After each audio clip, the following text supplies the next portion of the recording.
In the annals of history, there are tales of kings who conquered with the sword and those who ruled with an iron fist.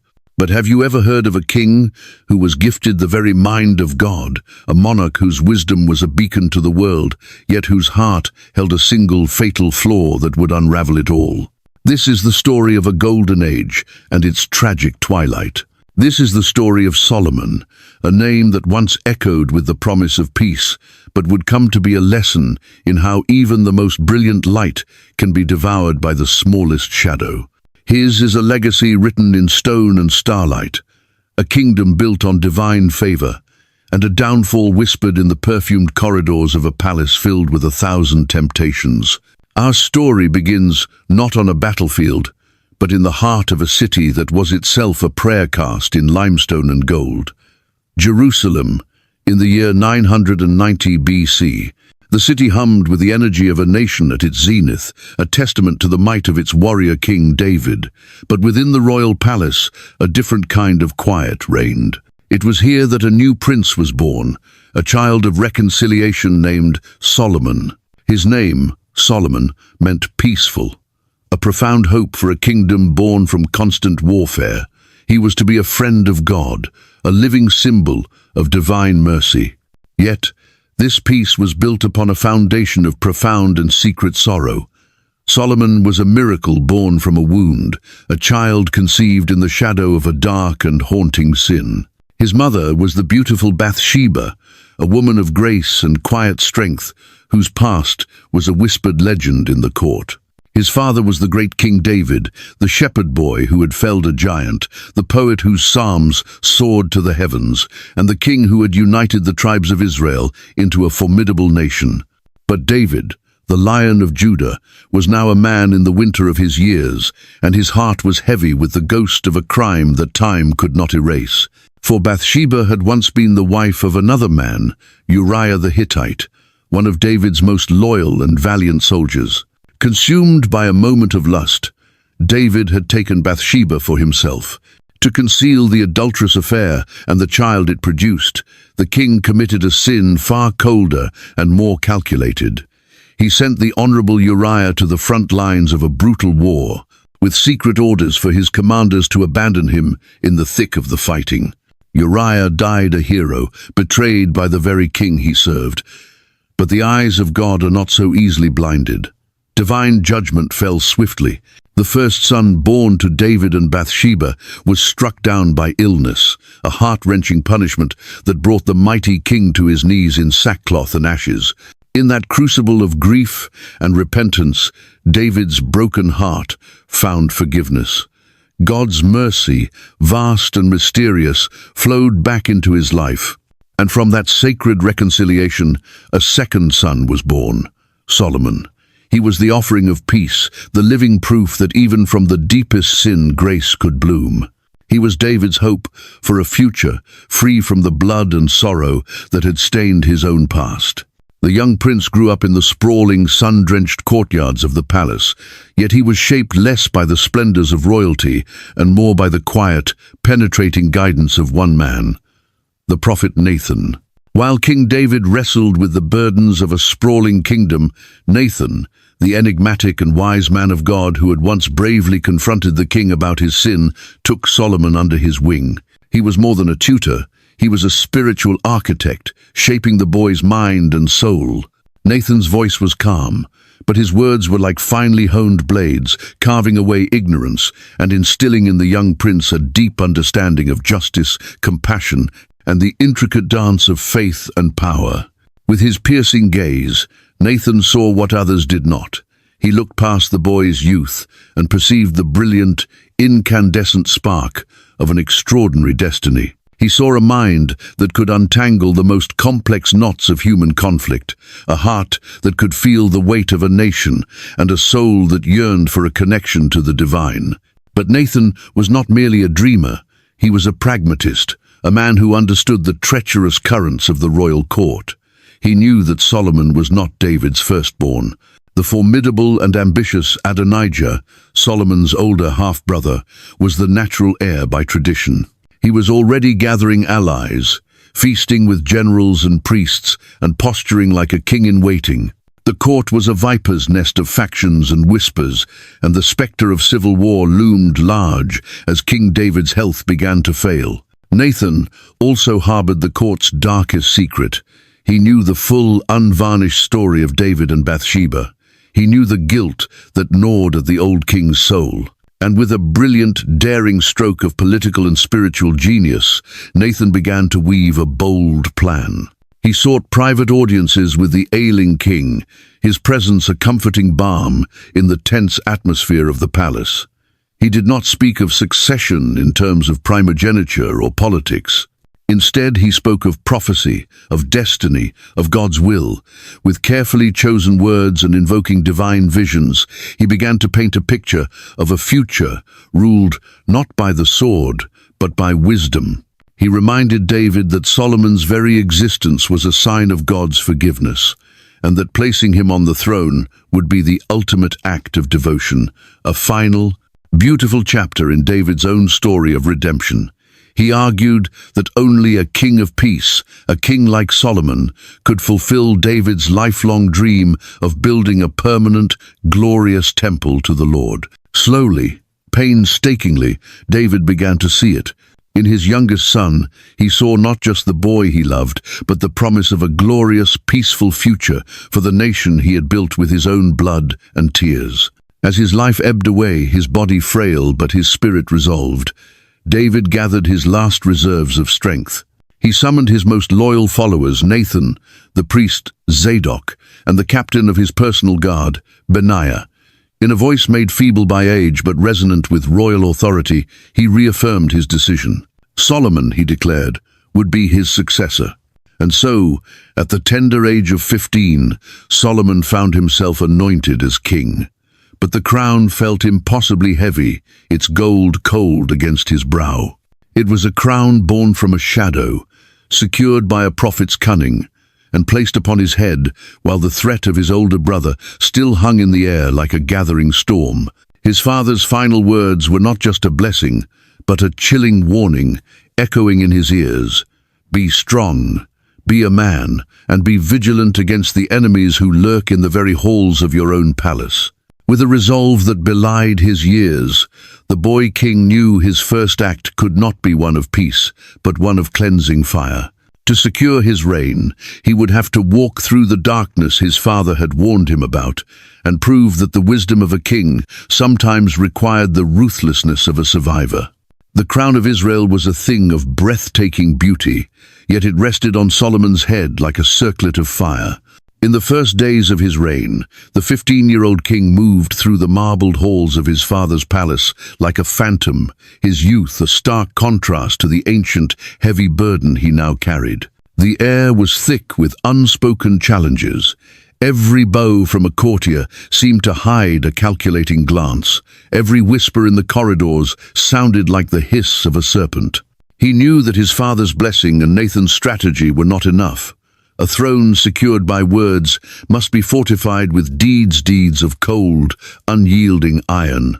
His first test came sooner than he expected, and from a direction designed to disarm him completely. His ambitious older brother, Adonijah, who had narrowly escaped retribution after his failed bid for the throne, devised a cunning, insidious plan. He did not raise an army or plot an assassination. Instead, he approached the one person he believed Solomon could not refuse, the Queen Mother, Bathsheba. Feigning humility and heartbreak, Adonijah bowed before her, his voice dripping with false sorrow. He spoke of his lost birthright and his acceptance of God's will. Then, with a flicker of guile in his eyes, he made his seemingly innocent request. Could she, the king's beloved mother, ask Solomon to give him Abishag the Shunammite as a wife? Abishag was the beautiful young woman who had cared for King David in his final frail days. To the naive, it was a simple request for a wife. But in the complex politics of the ancient Near East, taking a woman from the previous king's harem was a symbolic act of claiming the throne itself. It was a subtle yet profound challenge to Solomon's authority. Bathsheba, her heart softened by a mother's pity and perhaps a touch of naivety, agreed. She went to her son, who rose from his magnificent throne to honor her, a sign of deep respect. She presented Adonijah's request, framing it as a small consolation for a broken man. But as she spoke, Solomon's face, once full of filial warmth, hardened into a mask of glacial composure. The boy was gone, replaced by the king. His voice, when it came, was low and laced with a terrifying calm. "And why do you ask Abishag the Shunammite for Adonijah?" he questioned, his eyes boring into his mother's. "You might as well ask the kingdom for him. He is my older brother, and he has his allies." In that moment, Bathsheba saw the depth of her miscalculation. She had mistaken her son's youth for weakness. She now saw a mind that moved with the terrifying speed and precision of a striking cobra. Solomon knew this was no lover's plea. It was a declaration of war veiled in a marriage proposal.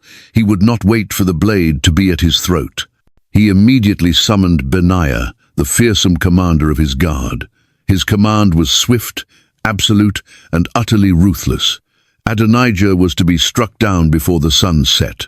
The decree was carried out without delay, sending a shockwave of fear through the court. The first crack of the whip had sounded, but the purge had only just begun. The next name on his father's list was Joab, the grizzled, formidable general of David's armies. Joab was a legend, a man whose loyalty had been as fierce as his sword arm, but he had made a fatal error. He had backed Adonijah. When news of Adonijah's execution reached him, the old warrior knew his time was up. He fled, not to the wilderness, but to the tabernacle of the Lord, seeking sanctuary. He desperately grabbed hold of the horns of the sacred altar, a holy place where blood was not to be shed, believing the sanctity of the ground would shield him. When Benaiah arrived with his soldiers, he found the old general, his face a mask of defiance, clinging to the altar. Benaiah called out, "Thus says the king, come out!" But Joab, his voice roaring with the last of his strength, shouted back, "No, I will die here." The message was relayed to Solomon. Any other king might have hesitated, wary of defiling a holy place. But Solomon's judgment was as sharp as it was cold. He was building a new order, and it required demonstrating that no man, no matter how powerful, and no place, no matter how sacred, was above the king's justice. His response was chilling. "Do as he has said," Solomon commanded. "Strike him down and bury him. Thus you will remove from me and from my father's house the guilt for the innocent blood that Joab shed." Benaiah entered the holy tent, and with one swift motion ended the life of the most powerful military man in Israel. The message was clear. There was no sanctuary for the enemies of the king. With his domestic threats brutally neutralized, Solomon turned his gaze outward. A kingdom secured by fear from within must be protected by strength from without. He initiated a massive expansion of Israel's military, commissioning the construction of thousands of chariots and fortifying key cities. But he knew that true security lay not just in military might, but in powerful alliances. With a strategic vision that astounded his elder counselors, he sought a pact with the most powerful empire in the region, Egypt. He sent emissaries to the pharaoh, proposing a union that would bind their two nations together. He would take the pharaoh's own daughter as his first and primary wife. The union was a stunning diplomatic victory. The Egyptian princess arrived in Jerusalem in a caravan that stretched for miles, a river of silk, gold, and exotic treasures flowing into the heart of Judah. She was a woman of mystery and grace, her eyes holding the ancient secrets of the Nile. Their wedding was a magnificent spectacle, a fusion of two powerful cultures. The scent of Egyptian lotus and papyrus mingled with the sacred incense burning in Jerusalem. For Solomon, it was a heady success. He felt the thrill of power, the satisfaction of bending the world to his will. In his mind, a dangerous idea began to take root, that these unions with powerful foreign women were the swiftest, most effective way to build his empire. It was a thought that, for now, seemed like brilliant statecraft, but it was a seed that would one day grow into a forest of shadows. His kingdom was now secure, his power absolute. But in the quiet moments of the night, as he lay on his royal bed, The young king felt the immense, crushing weight of his responsibility. He had consolidated his rule through bloodshed and cunning. But how was he to govern? How could one man, so young and inexperienced, render justice for a whole nation? He journeyed to Gibeon, the great high place of worship, to offer 1,000 sacrifices, a grand gesture of devotion. That night, exhausted from the rituals and weighed down by the questions that haunted his soul, he fell into a deep and profound sleep. And in that sleep, he dreamed. He stood not in a field, but in a vast, star-dusted emptiness. Before him, a presence materialized, a formless, radiant light that was both terrifying and infinitely comforting. A voice, not of thunder, but of the deep and perfect silence between the stars, spoke his name. Solomon. It was the voice of God. Ask for whatever you want me to give you. The young king's heart trembled. All the power, wealth, and glory of the world were at his fingertips. He could ask for long life, for riches beyond imagination, for the complete annihilation of his enemies. But in this sacred moment, the brutal strategist and ruthless purger vanished. All that remained was a young man, humbled and awed by the divine. With a heart laid bare, he responded, his voice barely a whisper in the cosmic silence. "O Lord my God, you have made your servant king in place of my father David. But I am only a little child. I do not know how to go out or come in. Your servant is here among the people you have chosen, a great people too numerous to count or number." He paused, his soul overflowing with the weight of his task. "So give your servant a discerning heart," he pleaded, "to govern your people and to distinguish between right and wrong. For who is able to govern this great people of yours?" A warmth spread through the light, a feeling of immense pleasure. The divine voice answered, filled with grace. "Since you have asked for this and not for long life or wealth for yourself, nor have asked for the death of your enemies but for discernment in administering justice, I will do what you have asked. I will give you a wise and discerning heart, so that there will never have been anyone like you, nor will there ever be. Moreover, I will give you what you have not asked for, both wealth and honor, so that in your lifetime you will have no equal among kings." Solomon awoke with a start, the morning sun streaming into his chamber. The dream was gone, but the gift remained. It was not something he could see or touch, but he could feel it, a profound clarity, a deep and serene understanding that settled over his mind like a mantle of light. He returned to Jerusalem not just as a king who had seized power, but as a ruler who had been divinely endowed. He now carried within him the most precious gift a mortal could ever desire, the very wisdom of God. The legend of Solomon was about to begin. News of the divine encounter at Gibeon spread through Jerusalem like a gentle breeze, a whisper of hope and wonder. The people looked at their young king with new eyes. They had seen his ruthlessness in the swift and brutal consolidation of his power, a display that had inspired fear and respect in equal measure. But now there was a different aura about him, a quiet confidence, a serene depth in his gaze that seemed to see beyond the surface of things. The fear he had commanded began to transform into awe. They sensed a change, but they had yet to witness its true power. The courts of law, once places of dusty arguments and uncertain outcomes, were about to become a theater for the miraculous. The moment of revelation arrived on an otherwise ordinary day. The great throne room was a cavern of cool stone and fragrant cedar, the air thick with the murmur of petitioners and the shuffling of courtiers. Solomon sat upon his father's throne, a young figure draped in fine linen, yet possessing an ancient stillness. Suddenly, a commotion erupted at the chamber entrance. Two women, their clothes torn and their faces streaked with tears and dust, burst into the room, their voices shrill with anguish. They were harlots, women from the city's underbelly, and they dragged with them a single, wrenching dispute that had consumed them. Guards moved to intercept them, but Solomon raised a hand, his curiosity piqued. "Let them approach," he commanded, his voice calm amidst the chaos. They fell to the floor before him, a tangle of limbs and raw emotion. One woman began to speak, her words tumbling out in a torrent of grief and accusation. "My lord, this woman and I live in the same house," she cried, pointing a trembling finger at the other. "I had a baby while she was there with me. 3 days later, she also had a baby. We were alone. There was no one else in the house."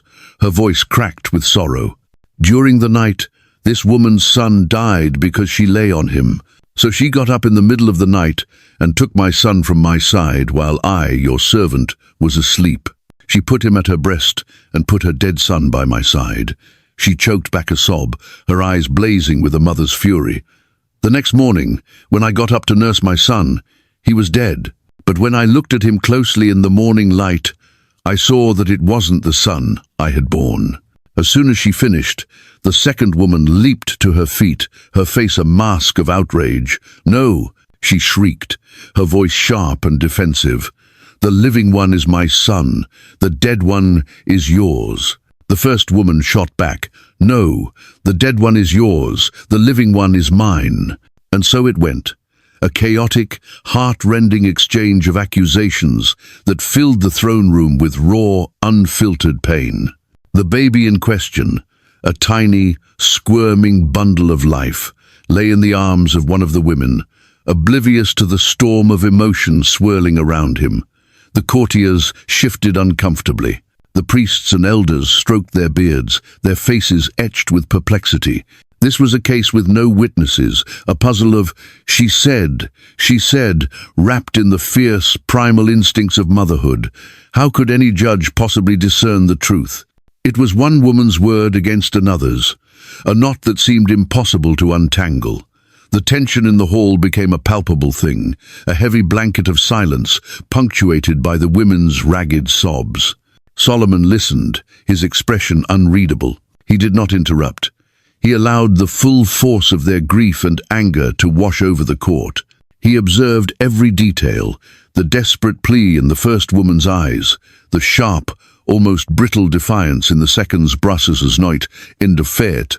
He saw the way the first woman instinctively cradled the living child, a gesture of unconscious tenderness, while the second woman's arms remained stiff at her sides. He was not just hearing their words, he was reading their souls. When their voices finally trailed off into exhausted whimpers, a profound silence descended upon the throne room. All eyes were on the young king. This was his true test. Could the wisdom he claimed to possess solve a riddle that seemed to have no solution? Solomon leaned forward slightly, his penetrating gaze sweeping over the two women. Then he spoke, and his voice, though not loud, cut through the silence with the clarity of a trumpet blast. His decree was so shocking, so utterly unexpected, that a collective gasp rippled through the assembled crowd. "Bring me a sword," he commanded. A stunned silence followed. A guard, his face a mixture of confusion and disbelief, hesitated for a moment before fetching a long, gleaming blade and presenting it to the king. Solomon did not take it. He gestured toward the child. "Cut the living child in two," he declared, his voice devoid of all emotion, "and give half to the one and half to the other." The room plunged into a sepulchral hush. The air crackled with horror. Had the king gone mad? Was this his idea of justice, a barbaric, bloody mockery? The courtiers looked at each other, their faces pale. The second woman, the accuser, simply stared, her expression hardening into something cold and unsettling. But then a scream tore through the silence. It was the first woman, the one who had told the story of the stolen child. She threw herself prostrate on the floor, her body convulsing with a new kind of agony. Her heart, already broken by loss, was being torn in two by the king's horrifying proposal. "No, my lord," she wailed, her voice a raw plea of pure, unadulterated love. "Please give her the living child. Just don't kill him. Don't kill him." In that moment, her own claim, her own right, her own desperate need to be recognized as the mother, vanished. All that mattered was the life of her son. She would rather see him live in the arms of a liar than see him die.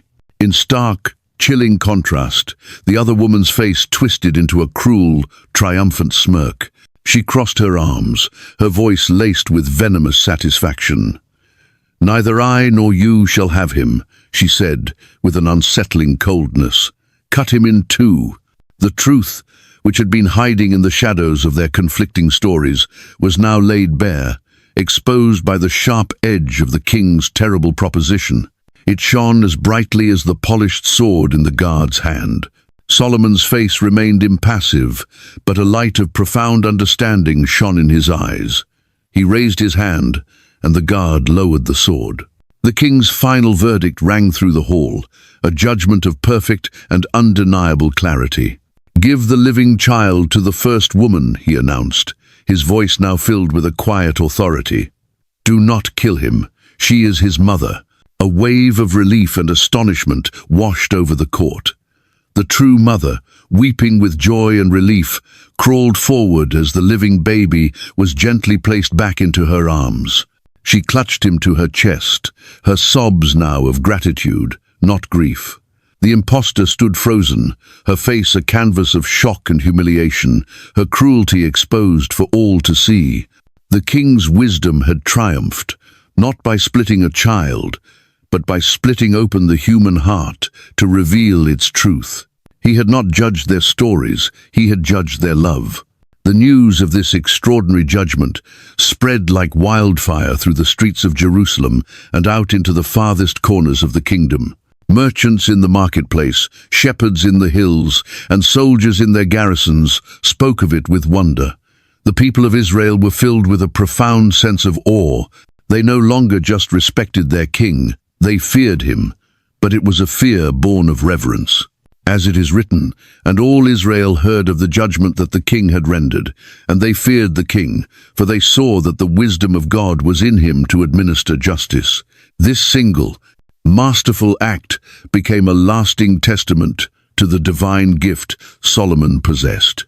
It solidified his reign, earned him the unwavering admiration of his people, and laid the foundation for a legacy of wisdom that would echo through the ages. The judgment of the two mothers became the cornerstone of Solomon's legend. From every corner of the known world, whispers grew into stories, and stories into epic tales of a young king in Jerusalem whose mind was a vessel for divine truth. Kings from distant lands, philosophers from ancient cities, and merchants traveling the spice routes spoke of him. They sought his presence not for treaties or for trade, but simply to hear the wisdom that God had placed in his heart. Israel, once a fractious collection of tribes forged into a kingdom by David's sword, was now becoming a beacon of enlightenment, a center of gravity for the world's seekers of knowledge. Yet, amid this burgeoning golden age, Solomon perceived a profound contradiction at the heart of his kingdom. His people, in their devotion, still clung to ancient traditions. They worshipped the God of Israel, but their sacrifices were made on high places, makeshift altars of earth and stone, erected on hilltops and under sacred trees open to the sky. It was a worship that was sincere yet scattered, heartfelt yet homeless. A grand, permanent temple dedicated to the glorious name of the Lord, the one his father David had dreamed of, but had been forbidden to build due to his life of warfare, had not yet been erected. Israel had a divine king in heaven and a wise king on earth, but God himself had no permanent dwelling place among his people. This realization settled in Solomon's soul, growing from a quiet thought into a consuming passion. He would be the one to fulfill his father's dream. He would build a house for God, a structure so magnificent, so perfect, and so holy that it would be a true reflection of divine glory on earth. It would be the sacred heart of his kingdom, a place where heaven and earth could meet. But as he stood on the hills overlooking Jerusalem, envisioning a temple of shimmering gold and fragrant cedar, he was confronted by a harsh reality. His vision was grand, but his means were limited. The rolling hills of Judah and Israel were rich in olive groves and fertile fields, but they lacked the colossal timber and the specialized artisans required for such a monumental undertaking. To build a house for God, he would need to look beyond his own borders. His gaze turned north, towards the vibrant, seafaring city-state of Tyre. Tyre was a jewel of the Mediterranean, a bustling hub of commerce, whose people were masters of the sea and, more importantly, masters of construction. They were renowned for their unparalleled skill in masonry and woodworking. Their king, Hiram, had been a great friend and admirer of his father David. It was here, in this alliance, that Solomon saw the key to unlocking his grand design. He dispatched a delegation to Tyre, carrying with them not just gifts of grain and oil, but a proposal that was both a plea for help and a declaration of a holy mission. Solomon's message to Hiram was crafted with the same wisdom he used in his throne room. It was direct, respectful, and infused with a sense of shared destiny. "You know that because of the wars waged against my father David from all sides," the message read, "he could not build a temple for the name of the Lord his God until the Lord put his enemies under his feet. But now the Lord my God has given me rest on every side, and there is no adversary or disaster. I intend, therefore, to build a temple for the name of the Lord my God, as the Lord told my father David when he said, 'Your son, whom I will put on the throne in your place, will build the temple for my name. So give orders that cedars of Lebanon be cut for me.'" The proposal was audacious. The cedars of Lebanon were legendary, towering giants of fragrant, durable wood, considered the finest building material in the world. In return for this priceless resource and the expertise of Tyrian craftsmen, Solomon offered a pact of mutual prosperity. He would supply Hiram's kingdom with a steady and massive annual provision of wheat and the purest pressed olive oil. Hiram, a shrewd but honorable king, was overjoyed. He had revered David, and he saw in Solomon a worthy successor, a king of vision and peace. The proposal was not just a trade agreement, it was an invitation to be part of something historic, something eternal. He enthusiastically accepted, his heart filled with praise for the God of Israel who had placed such a wise son on David's throne. He committed not only the finest cedar and cypress wood from his legendary forests, but also his most skilled artisansmen who could hew stone with breathtaking precision and carve wood with the delicate touch of a sculptor. And so began one of the greatest logistical and artistic undertakings of the ancient world. A river of resources began to flow between the two kingdoms. Tens of thousands of Israelite laborers were conscripted and sent to the mountains of Lebanon, where they worked alongside Hiram's master woodcutters. Colossal logs of cedar and cypress were felled, transported down the mountainsides, and floated in great rafts down the Mediterranean coast to the port of Joppa. From there, another army of men and beasts hauled the precious timber overland, up the winding roads to the holy city of Jerusalem. Simultaneously, in the quarries near the city, Tyrian stonecutters oversaw the hewing of massive blocks of pristine white limestone. Every stone was cut and finished at the quarry, shaped to its exact dimensions with unmatched precision. This was done in accordance with a divine instruction of profound significance. The temple was to rise in reverent silence. On the sacred construction site itself, there was to be no sound of hammer, chisel, or any iron tool. It was as if the stones themselves were being commanded into place, the entire structure assembling itself in a silent, holy ballet. For 7 years, Jerusalem was a city transformed. The construction of the temple was an all-consuming project that reshaped not only the landscape, but the very soul of the nation. Solomon oversaw every detail, his divine wisdom guiding the hands of the architects and builders. The design followed the sacred blueprint given by God, a structure of perfect proportions and deep symbolism. 60 cubits long, 20 wide and 30 high, its walls were lined with cedar panels, intricately carved with cherubim, palm trees, and open flowers. Every interior surface, the walls, the floor, the ceiling, the sacred altars was overlaid with pure, hammered gold. It was not merely a building, it was a jewel box, a sacred space of unparalleled splendor designed to house the most holy object in all of Israel, the Ark of the Covenant. But Solomon's ambition did not end with a house for God.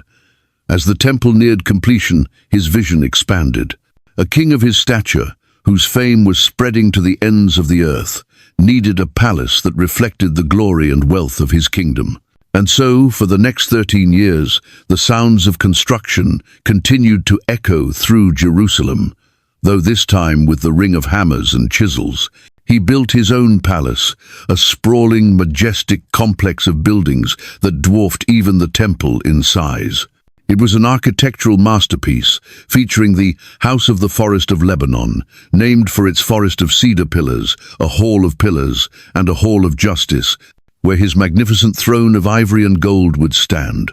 The construction of the temple and the palace complex was more than an architectural achievement. It was an economic engine that transformed Israel. The alliance with Tyre opened up trade routes, and the influx of foreign artisans turned Jerusalem into a cosmopolitan center. Wealth poured into the kingdom. The sheer scale of the projects, employing tens of thousands of people for 2 decades, consolidated Israel as a formidable economic power. The limestone hills of Jerusalem were now crowned with a temple that gleamed like a golden beacon and a palace that spoke of unimaginable power and wealth. Solomon, the boy king who had once prayed for a discerning heart, had now built a new world, crafting a kingdom of gold, stone, and cedar. He had given God a home on earth, and in doing so, had built an empire for himself. The peaceful king had become a grand emperor, his name synonymous with a splendor the world had never seen. The golden age of Solomon had arrived. The fame of his wisdom, now magnified by the almost unbelievable tales of his wealth, spread like wildfire across the deserts and seas. It was a sweet perfume on the winds of trade, a legend whispered in royal courts from the Nile to the Euphrates. Kings and queens, once content with reports from their emissaries, now felt an irresistible pull to see this marvel for themselves. They longed to walk the golden-floored temple, to stand in the shadow of the great cedar palace, and most of all, to meet the legendary monarch who had transformed a nation of shepherds and farmers into an empire of dazzling opulence. Among these curious rulers, one figure stood out for her audacity, her intellect, and her sheer force of will: the Queen of Sheba. From her distant, sun-scorched kingdom in the south, a land rich with spices, gold, and frankincense, had heard the stories. She listened to traders speak of a king who could answer any question, solve any riddle, and whose wealth made the riches of all other nations seem like trinkets. The queen, a woman of formidable intelligence and pride, was intrigued but skeptical. Such perfection seemed impossible. She resolved to make the arduous journey herself, not merely as a pilgrim, but as a challenger. She would test this celebrated wisdom with hard questions and intricate riddles to see if the man lived up to the myth. Her arrival in Jerusalem was an event of breathtaking spectacle. Her caravan was a moving city, a procession of camels laden with treasures that stunned the citizens of Jerusalem into silence. She brought with her 120 talents of gold, a fortune so vast it was almost incomprehensible. She brought spices in such abundance that their fragrance hung over the city for days, and precious stones that glittered with the fire of distant stars. With this impressive entourage and a mind as sharp as obsidian, she presented herself before King Solomon in his magnificent hall of justice. The Queen of Sheba, draped in the exotic finery of her homeland, met Solomon's calm, intelligent gaze with a direct and piercing look. The air in the throne room crackled with anticipation. This was not a diplomatic formality, it was a contest of minds. She began to speak, her voice clear and resonant, posing to him all the hard questions she had stored in her heart. She presented complex ethical dilemmas, philosophical paradoxes, and cunning riddles designed to confound and confuse. But for every intricate knot she tied, Solomon's mind provided the thread to unravel it. With astonishing clarity, boundless knowledge, and a serene depth that seemed to draw from an infinite well, he answered every one of her questions. He explained the mysteries of nature, the complexities of human behavior, and the principles of divine justice. There was nothing she could ask that he could not illuminate. The queen, who had arrived as a skeptic, was utterly undone. She was left breathless, not by his wealth, but by the sheer, overwhelming power of his intellect. Her face, once a mask of regal challenge, softened into one of pure, unadulterated wonder. She rose and spoke, her voice filled with an awe that resonated throughout the silent hall. "It is a true report that I heard in my own land of your acts and of your wisdom," she confessed. "But I did not believe the words until I came, and my own eyes had seen it. And behold, the half was not told me. Your wisdom and prosperity surpass the fame of which I heard. Happy are your men. Happy are these your servants, who continually stand before you and hear your wisdom. Blessed be the Lord your God, who has delighted in you and set you on the throne of Israel." Her tribute was the ultimate affirmation of Solomon's glory. But his wisdom was not his only impressive attribute. The queen was then given a tour of his kingdom, and what she saw left her in a state of shock. The splendor was legendary, but the reality was overwhelming. Gold, in Solomon's kingdom, was treated as a common metal. All the king's drinking vessels were of pure gold. The tableware in the house of the forest of Lebanon was solid gold. Silver was so plentiful that it was considered of little value, used for little more than structural reinforcement. His magnificent throne, a masterpiece of craftsmanship, was made of ivory and overlaid with the finest gold, with 2 great lions standing beside the armrests and 12 more guarding the 6 steps that led up to it. There was no throne like it in any other kingdom. The prosperity of Israel was evident in every corner. The military was a gleaming force of chariots and horsemen. The bureaucracy was a perfectly organized machine. The daily provisions for the palace were staggering, enough to feed an army. Trade flourished, and an abundance of goods from every known land flowed through Jerusalem. The Queen of Sheba saw a kingdom not just rich, but perfectly ordered, a society functioning with the precision of a divine clockwork, all powered by the mind of one man. But Solomon was more than a wise king, a brilliant builder, and a prosperous ruler. He was also a writer, a poet, an artist inspired by God. In the quiet hours, away from the demands of state, he captured the divine wisdom that flowed through him into words that would transcend the centuries. The books of Proverbs, Ecclesiastes, and the Song of Songs, attributed to him, became jewels of biblical literature. In Proverbs, he shared practical pearls of wisdom, timeless advice for navigating the complexities of life. "The fear of the Lord is the beginning of knowledge, but fools despise wisdom and instruction." His words became a guide for generations, a moral compass for his people. And yet, at the very peak of this glorious mountain of achievement, a subtle, dangerous crack was beginning to form in the foundation. Solomon, the man who spoke of wisdom, the king who had been blessed beyond measure, began to succumb to the one weakness that had haunted his father, David: the insatiable desire of the human heart. He who had everything began to want more. The strategic marriages that had once been a tool of statecraft began to morph into a personal obsession. God had given a clear warning to the kings of Israel: "You shall not intermarry with them, for they will surely turn your heart away after their gods." It was a command designed to protect the spiritual purity of the nation. But Solomon, in his supreme confidence, believed he was the exception. He believed his wisdom was so great, his faith so strong, that he could dabble in the forbidden without being burned. He began to love many foreign women.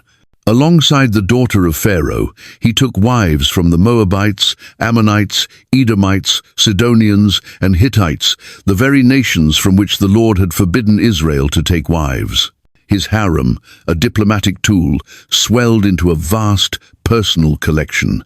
It grew to an unparalleled, staggering number: 700 wives of royal birth and 300 concubines. The palace, once a symbol of divine order, began to transform into a labyrinth of sensuality and political intrigue. The majestic halls that had once echoed with the psalms of his father now resonated with the whispers and songs of 1,000 women from 100 different lands. Each woman was a world unto herself, bringing with her not only her beauty and her dreams, but a piece of her homeland. And with her homeland, she brought her gods. The seed of his downfall, planted in the fertile ground of his own desire, was beginning to sprout. Solomon, the wisest man in the world, was making the greatest mistake of his life, blinded by a temptation that would lead him down a dark and treacherous path. The majestic palace of King Solomon, once a testament to divine wisdom and order, had become something else entirely. It was now a labyrinth of stone and cedar, a gilded cage holding a secret as vast and complex as his famed intellect, a harem of 1,000 women. The courtyards, once filled with the sober discussions of elders and priests, now shimmered with the vibrant silks and exotic jewels of his wives. From Ethiopian princesses with skin like polished ebony to the daughters of Hittite warlords whose eyes held the fierceness of their people, each woman was a world, a story, an enigma that the aging king delighted in exploring. In his mind, he justified it all as brilliant statecraft. Each union was a thread in a vast tapestry of international diplomacy. Through them, he wove lasting alliances, forged peace with realms that had once been hostile, and enriched his knowledge of the peoples and cultures that bordered his vast kingdom. They were not mere shadows in his court. Each held her place, her influence, her power.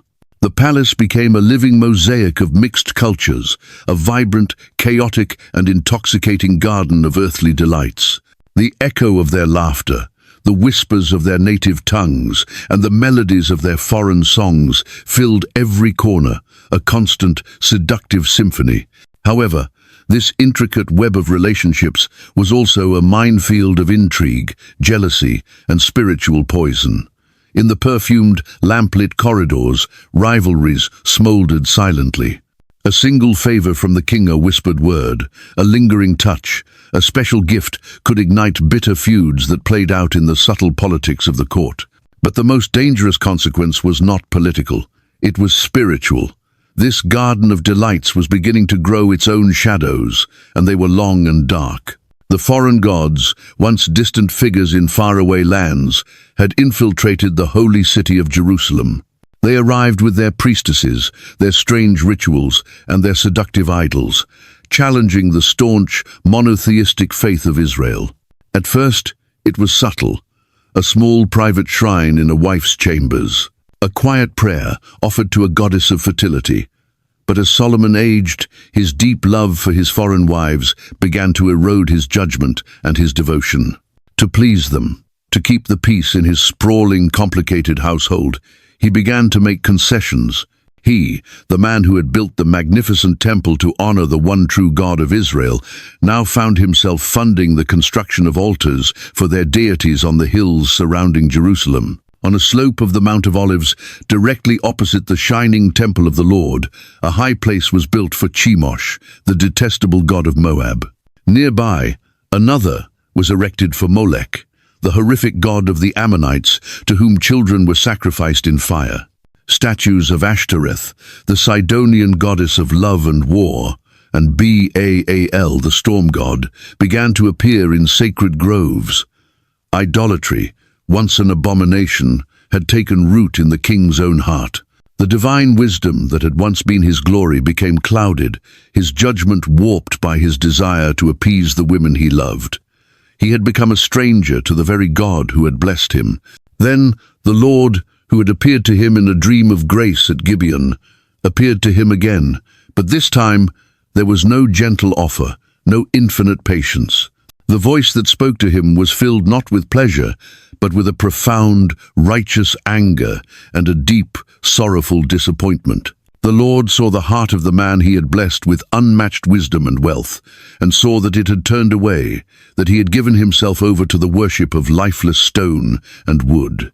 Since this is your attitude, and you have not kept my covenant and my decrees, which I commanded you, the divine voice thundered in his soul, I will most certainly tear the kingdom away from you and give it to one of your subordinates. Nevertheless, for the sake of your father David, I will not do it during your lifetime. I will tear it out of the hand of your son. Yet I will not tear away the entire kingdom. I will give one tribe to your son for the sake of David my servant, and for the sake of Jerusalem, which I have chosen. God's warning echoed in Solomon's ears like deafening thunder, a prophecy of doom that shattered the peace of his golden age. The magnificent, unified kingdom he had built with such care and wisdom would be fractured, torn apart by the very hands that had once held it together. His disobedience and idolatry had sown the seeds of discord and fragmentation, and the harvest would be bitter. The consequences did not wait for his death. Adversaries, like vultures sensing decay, began to arise. Hadad the Edomite, a royal survivor of David's old conquests, stirred up trouble in the south. Rezon of Zobah created a hostile kingdom in Damascus to the north, harassing Israel's borders. But the most dangerous threat emerged from within his own court. A young, ambitious, and capable official named Jeroboam, an Ephraimite who oversaw the king's forced labor, caught the eye of the prophet Ahijah. The prophet met Jeroboam on the road, took his own new cloak, and dramatically tore it into 12 pieces. "Take 10 pieces for yourself," Ahijah declared, "for this is what the Lord, the God of Israel, says. See, I am going to tear the kingdom out of Solomon's hand and give you 10 tribes." Jeroboam, aware of his prophetic destiny, began to rebel. The wisdom and prosperity that had once characterized Solomon's reign were now threatened by enemies on all sides and a brewing civil war from within. The kingdom was crumbling. It was in these twilight years, amidst the political turmoil and the gnawing emptiness of his own heart, that Solomon finally awoke. Surrounded by his wealth, his 1,000 women, his grand palaces, he felt a profound and desolate vanity. He saw the futility of his earthly desires and the hollowness of his idolatry. In a moment of clarity and deep repentance, the wise king turned his heart back towards God. He poured his soul, his regrets, and his hard-won final wisdom into the work that would become his most personal and poignant legacy, the Book of Ecclesiastes. With words laden with emotion and a wisdom born of bitter experience, he reflected on the ephemeral, fleeting nature of human existence. Meaningless, meaningless, says the teacher. Utterly meaningless. Everything is meaningless. Through his writings, he shared his internal struggles, his disappointments, and his ultimate understanding that true satisfaction could not be found in wealth, power, or pleasure. Only in God could the true meaning of life be found. Ecclesiastes became the testament of a fallen king's repentance, a final, desperate warning to future generations. Do not follow my path. Now all has been heard. Here is the conclusion of the matter. Fear God and keep his commandments, for this is the duty of all mankind. After a 40-year reign of unparalleled splendor and catastrophic failure, Solomon, the wisest and most foolish of kings, breathed his last. When he closed his eyes for the final time, he left behind a legacy of shimmering gold and profound wisdom, but also a kingdom teetering on the brink of fracture. His son, Rehoboam, inherited the throne, but he also inherited the consequences of his father's sins. The kingdom, as prophesied, was violently torn in two. Solomon's story became a timeless testimony to the heights and depths of the human condition. It shows how even the most blessed, the wisest, and the most powerful can be brought low by the temptations of the heart. But it also reveals a deeper truth, that the grace and forgiveness of God are always available to those who, at the end of their long and winding road, finally turn their face back towards him. His life remains a towering lesson, a legacy of a golden age lost, and a wisdom found only in the ashes of regret.